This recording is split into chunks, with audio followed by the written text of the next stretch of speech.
Hello guys, welcome back to Quantity Estimation and Billing Engineers. In today's session, we are going to see how to create a polyline across the periphery of this building.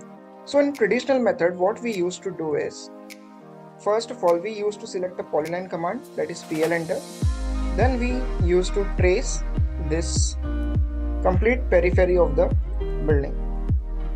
So when we are working with this, we know that this is a very time-taking process and it's really a time-consuming way to do this.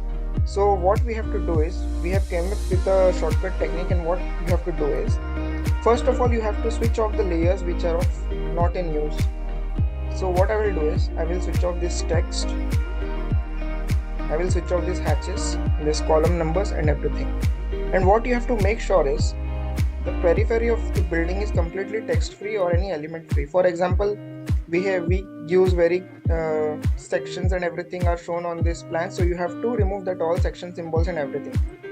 Now what you have to do is, you have to make a rectangle covering this building. Now here in the hatches option, here you have to select boundary. Now click on pick points and then click in between this rectangle.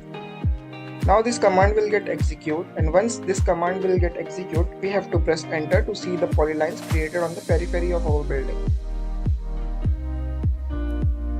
So now we will press enter since command is executed. Now when we will click over here, we can see a polyline has been created along the periphery of the building.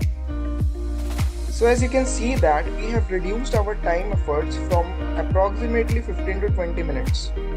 So in this way you can create a polyline across the surface of your building periphery. I hope you like this video, and if you have liked this video, please do like, share and subscribe. Thank you very much.